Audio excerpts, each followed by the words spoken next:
Breaking news on the Young Turks. A Shiite militia has seized control of the southern Iraqi city of Amarah. We have lost control of Amarah. It is now run by Muqtada al-Sadr's militia, the Mahdi Army.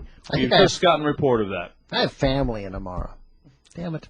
You're going to want to call. Yeah. I don't think phones are working over there right now.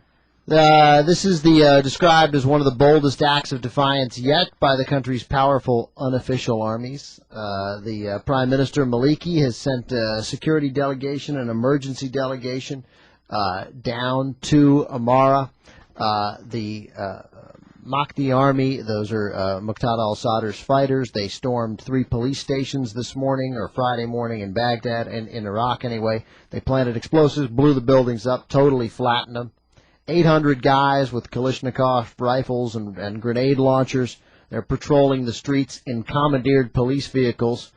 Fighting broke out Thursday. There were some nonsense exchanges of killing, and then somebody else got kidnapped because there's a rival, the Badr Brigade, which we've talked a lot about. They're the rivals down there. These guys, all Shiites, all looking to kill each other. 15 people, including 5 militiamen, a cop, a couple of bystanders have been killed today. Wider threat of violence between rival Shiite factions who have entrenched themselves along the majority Shiite population and are blamed for the killings, of course, of rival Sunnis. But the last paragraph of this story is the... by the way, the Mahdi Army has long had free reign, it says here, in Amarah. They're militiamen. They summon government officials to come to meetings at their will, like you must come, obviously the threat of death if you don't come, I presume. They roam the city with their weapons, manipulate local police, set up checkpoints.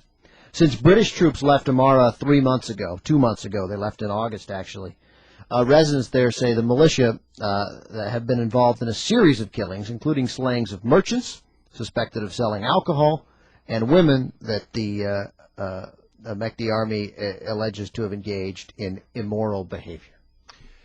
If you thought Saddam was bad, wait till you get a lot of Muqtada. And we began this show with a piece from Christian Carl of Newsweek, who says, as we, mainly Cenk, has said on the show for some time, that the emerging power figure in Iraq is not Maliki, and it is unfortunately not the Grand Ayatollah Ali Sistani, who certainly was, but Muqtada al-Sadr. And the irony is that one of the reasons clearly why Sistani has lost power is, again, something that we were talking about years ago on this show.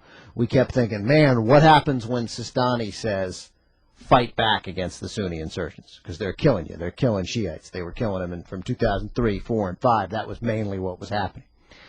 And we thought, what happens when Sistani says, okay, I can't stop you guys. You got to fight back.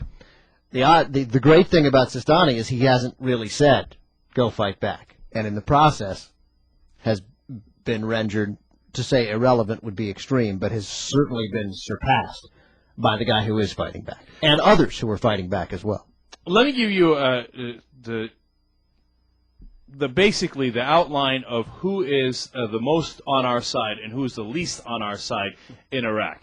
Now, the guy we want to win the most is Grand Ayatollah Ali Sistani. He's the best guy in Iraq that we have on our side, on the side of moderation. Believe it or not. And where did he spend his exile? He spent his exile in Iran, of course. Who is he allied with? Iran. The leaders of Iran, the Ayatollahs in Iran. Right. Now, because it's in his name. He's the Grand Ayatollah Ali Sistani, and he's our biggest friend. He's a force of moderation. Then after Grand Ayatollah Ali Sistani, we have the political party associated with the Badr Brigade. They're the second people that we would like to take charge most. And they're the political name, and this is actually the biggest political party in Iraq, is the Supreme Council for the Islamic Revolution in Iraq. And the Badr Brigade is their sort of, is their army. It's their private army. Sound extreme. Now, those are the guys we like second best. The Supreme Council for the Islamic Revolution in Iraq. You know, it was bad. It was bad when we had a secular ruler in Iraq. That was bad. Oh yeah. No, Saddam was terrible, and so we've gotten a situation that's much better. We assure you, because we're rooting, if the Grand Ayatollah doesn't win, that the Supreme Council of the Islamic Revolution wins. Now, if you think all those guys are bad, the third guy who's a possibility is Muqtada al-Sadr. He is far worse than the Supreme Council for the Islamic Revolution in Iraq, and he is infinitely worse than the Grand Ayatollah, Ali Sistani. Whenever you think George Bush's war in Iraq has gotten so bad you can't fathom it getting worse, it gets worse. It's worse than you think. Because not only are all these people going to die, not only is it going to increase terrorism, not only have we spent all this money, not only do we have no chance of winning from the quotes I'm about to give you in a second, but on top of all this, the man who's most likely to win and take control of at least a large portion of Iraq is a terrible religious fundamentalist who goes around killing barbers and beating women in the streets for not wearing their full burqas. Yeah, and for daring to have sex. Now, despite all this, Vice President Dick Cheney assures us, I know what the president thinks, I know what I think, and we're not looking for an exit strategy. We're looking for victory! We are! We're looking for victory, Cheney says. Now let me give you a couple of quotes.